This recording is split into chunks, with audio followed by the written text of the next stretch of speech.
Pasal menjelaskan dalam sunnah-sunnah urusan sendiri dan disunahkan di dalam sujud waktu itu meletakkan kedua lututnya, summa yadihi, kemudian kedua tangannya, summa jabhatihi, kemudian jidatnya, wa anfihi, dan hidungnya maksufatan dalam keadaan terbuka. Nah, ini pasal membicarakan tentang sunnah-sunnah ketika kita berada keadaan sujud. Ya, ketika kita dalam keadaan sujud, maka sunnah itu adalah dari tidak menuju ke sujud itu kan diawali dengan takbir Allah, ya. Nah, setelah sudah mendekati tempat sujud, maka yang pertama diletakkan itu adalah kedua lutut, dan kedua lutut. Karena ada juga yang berpendapat kedua tangannya sebelum lutut, gitu ya. Cuman dalam hadis Syafi'i dia mengatakan sunnah itu adalah diawali dengan kedua lutut diletakkan di tempat sujud. Habis kedua lutut kita sudah pada tempat sujud, maka dilanjutkan dengan kedua tangan diletakkan, gitu. Setelah kedua tangan, maka jidat yang ditaruh. Setelah jidat, kemudian hidung. ditempel, artinya mengenai tempat sujud. Kenapa yang palanya ini kalau dunia kena ini palanya, tapi kalau dunia kena tempat sujud dia agak di apa namanya direbani sedikit, ya. Bukan masalah kita mampu lancung, ya.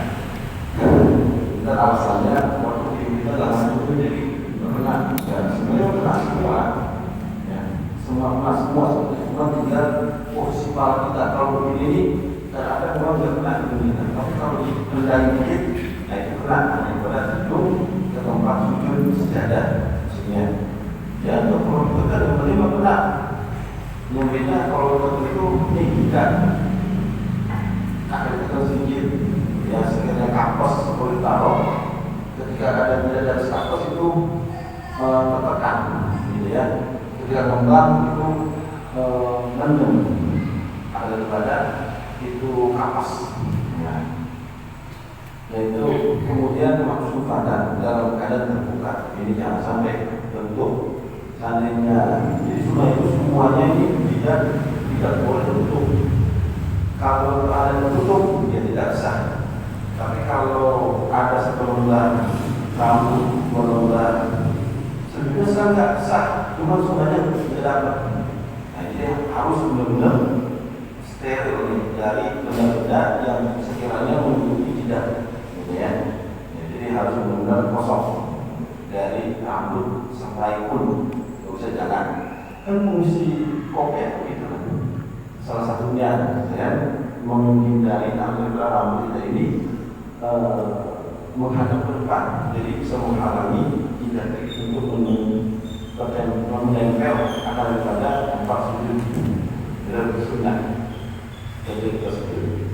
Kemudian wajah batu wajuri mirfaqahi dan sunnah menjauhkan bagi laki-laki dua sikunya dari kedua sisinya. Nah ini laki-laki kalau dalam keadaan sujud, tangannya ini, sikunya ini dilebarin di situ, jangan dimasukin. Kayak anjing ya. Ya, jangan dimasukin. Kalau begini dimasukin buat perempuan, kalau laki-laki dilebarin gitu. Nah, kalau perempuan dimasukin, apa tujuannya? Supaya dia punya dada ditahan gitu, tidak gandol-gandol gitu ya. Ini sunnah laki-laki. Ini karena laki-laki begini oleh sujudnya, ya dirapetin, enak nih, dia capek gitu ya.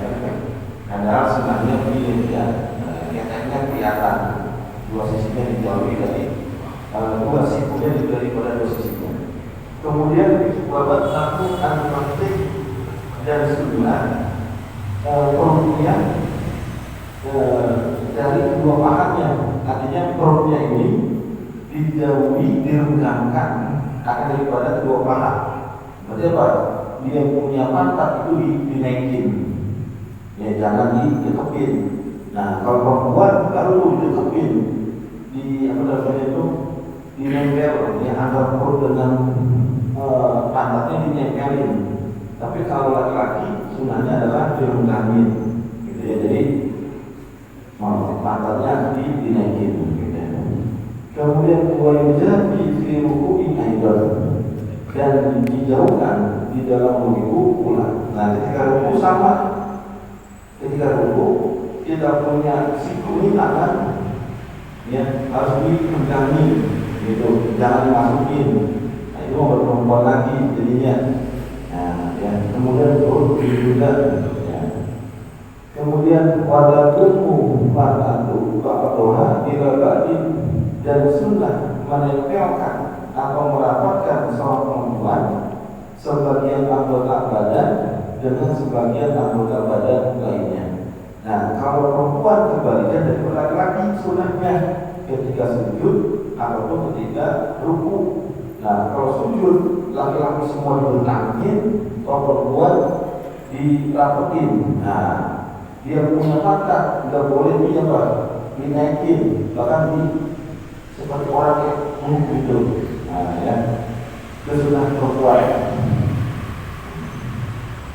Kemudian wasubhana rabbil a'la wa bihamdihi, dan sunnah mengucapkan kalimat subhana rabbil a'la wa bihamdihi wa salasan 3 kali.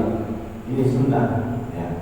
Kalau seandainya ketika sujud lupa pada subhana rabbil a'la wa bihamdihi, tidak masalah. Yang tidak membatalkan ada daripada sholatnya. Sekarang ini perkara sunnah. Yang wajib itu adalah gerakan sujudnya. Nah, gitu. Yang adalah gerakan sujudnya. Ini sebenarnya 3 kali. Ya. Kemudian wajibu munfaridu wa imamu maksudina dan sunnah menambahkan orang yang sholat sendiri dan imam yang maksudnya yang diridhoi karena daripada makmumnya. Subuhun kudusun Rabbul malaikati wa ruhi, yaitu kalimat subuhun kudusun Rabbul malaikati wa ruhi. Ya. Allahumma laka sadaqta wa bika amantu, Allahumma laka sadaqtu wa bika amantu wa laka aslamtu, sajada wajhi lillahi khalaqahu wa sawwarahu wa syaqqa sarfahu wa basarahu bi hawlihi wa quwwatihi. Allahu ahsanul khaliqin. Ya.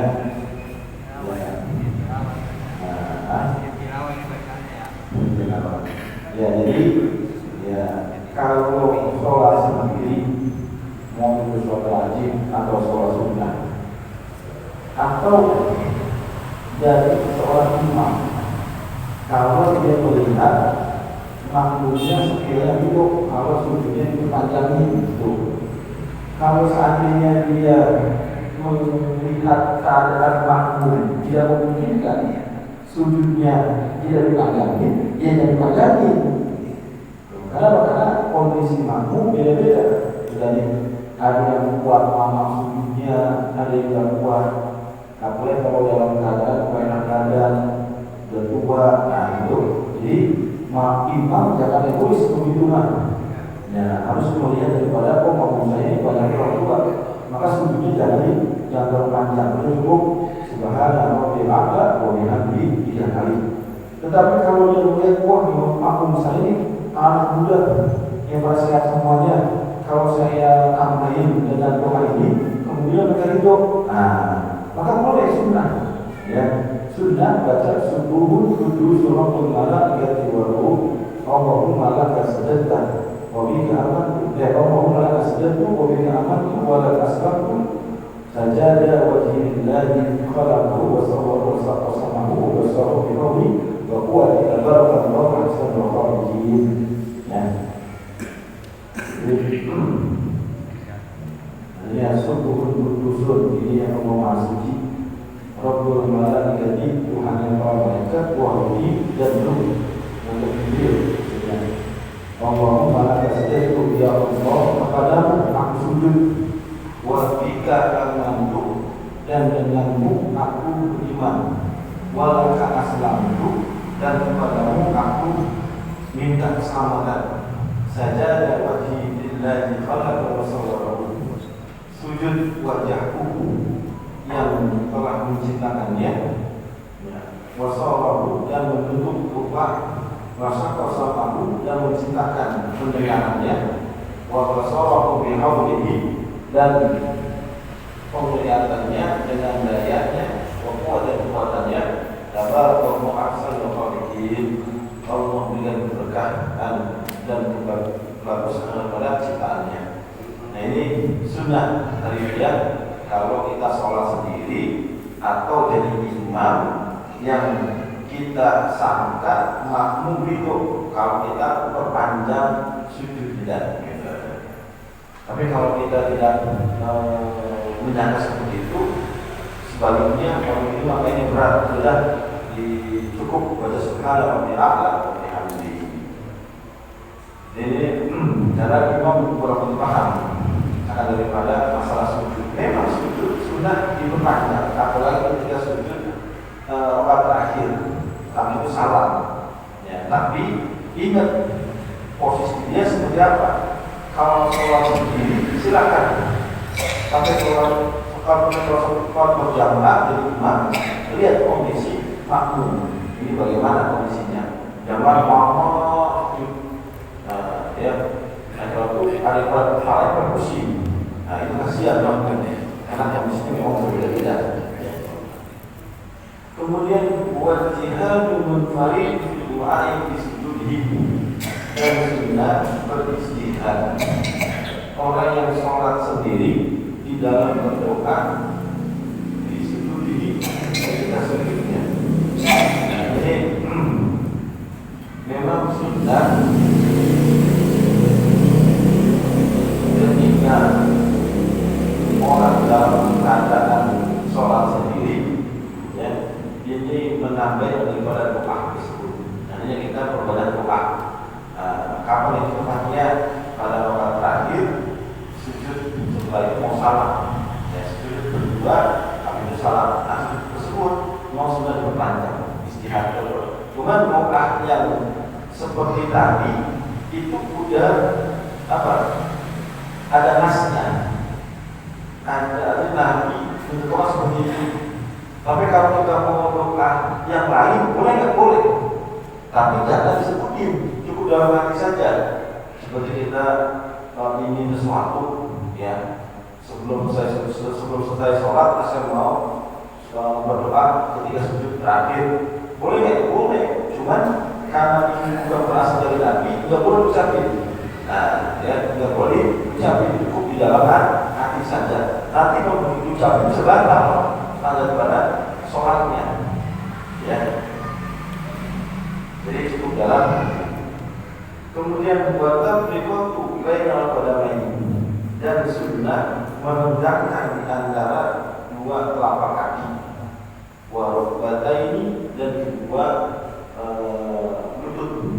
Ya, artinya ketika sujud ini sunnah kita punya telapak kaki itu dilenggangi dan lutut kita juga sama dilenggangi, ya jangan dirapetin. Nah itu ya karena dilenggangi. Kaki kita juga ini jari-jarinya dilenggangi, gitu. Jangan dirapetin, jangan begini rapet begini maksudnya, kan begini itu. Ini orang begini, orang sih. Ya begini, nah ini sudah begini dilenggangi. Nah, ya saya itu kemarin ya, mungkin dilenggangi, apa dilenggangi. Kemudian apa dua lutut juga sudah dilenggangan. Kemudian wawakul kafe ini hatwal bangkit dan sunnah meletakkan dua pundak di depan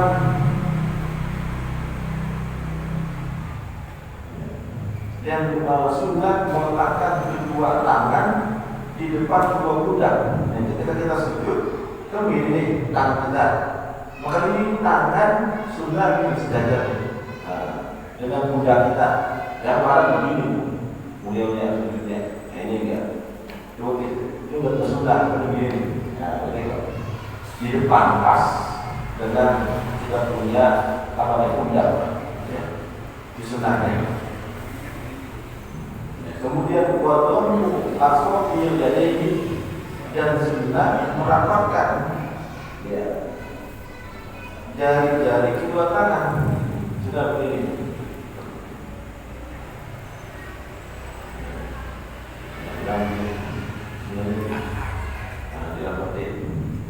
Ya, berbeda kalau kita dalam keadaan megang lutut itu sudah tenggangin.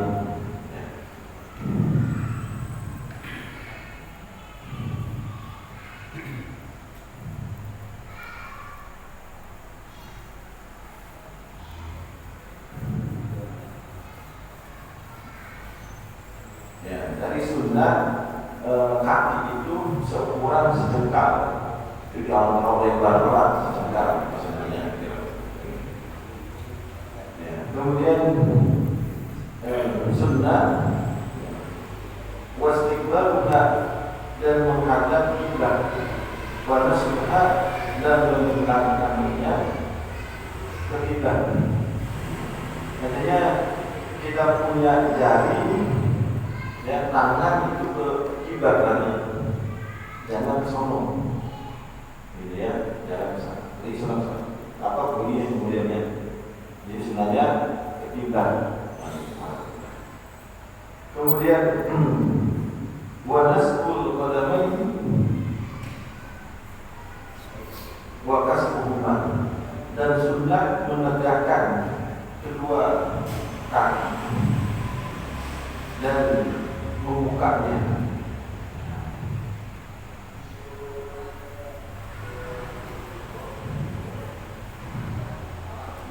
Sunnah menegakkan kedua jari kaki dan membuka keduanya.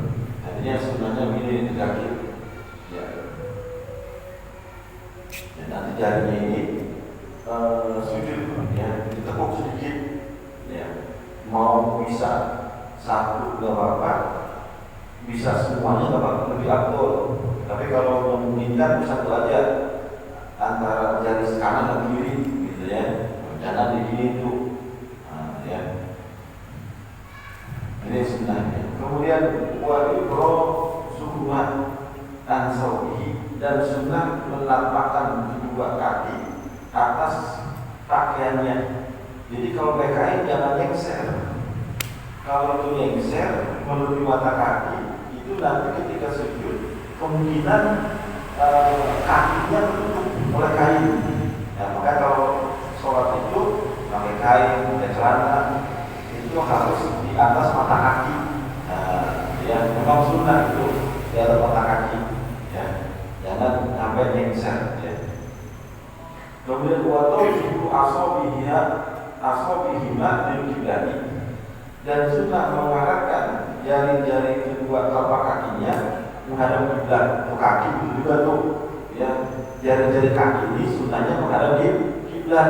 Dari ada kaki yang sedang sombong kemudian begini, ya, apalagi mau tahiyat akhir itu pada apa siap-siap posisi tahiyat pada nengok begitu, masuk ini nih, ya, sunnahnya tetap lurus ke arah kiblat.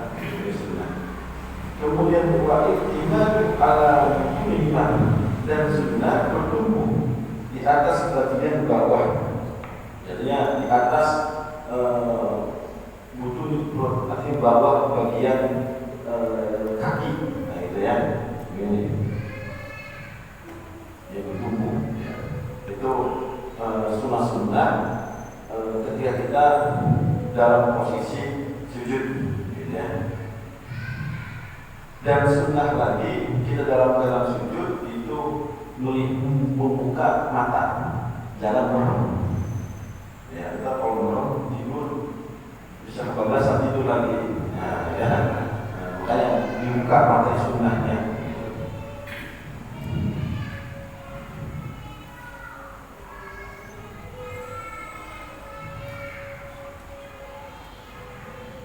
Nah, itu sunnah-sunnah yang ada dalam sujud, ya, yang seharusnya ya kita amalkan, karena kalau itu termasuk perkara sunnah ya mendapatkan pahala dari Allah, ya.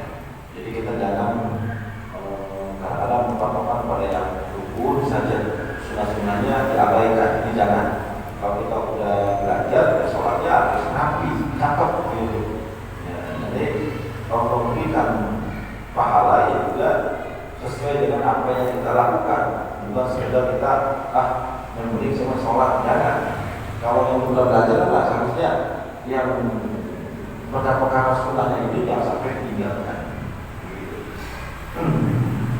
Nanti yang rugi kita jadinya ketika di akhirat Allah memberikan pahala kepada fulan bin fulan, sholatnya bagus, duit banyak. Tapi kalau kita, karena kita udah tahu, kemudian kita abaikan, misal kenapa saya sholat nggak dibagusin sih? Ya, rukunnya ada, sunnahnya juga ada, yang makhluknya dari kita dilakukan. Ya, jadi benar-benar kita sempurna di dalam sholat. Mungkin secara zahir kita bisa berusaha seperti itu, zahirnya begitu bisa. Ya, mungkin kita belum secara batin belum, usulnya belum. Yang penting ini secara zahir kita udah bisa berusaha untuk menyempurnakan sholat kita. Dan maka pelan-pelan yang namanya ibadah, ya, Jadi jangan asal-asalan di dalam ibadah, ya. Jangan beranggapan yang penting saya sholat, tidak berada sholat itu beda lagi. Kalau yang begitu anak muda mungkin, tapi kalau kita yang sudah berumur, yang sudah pernah belajar, ya harusnya dibersamai di dalam sholat kita, ya. Dengan cara sunnah-sunnahnya, gitu kan. Ya, wallahu a'lam bishawab.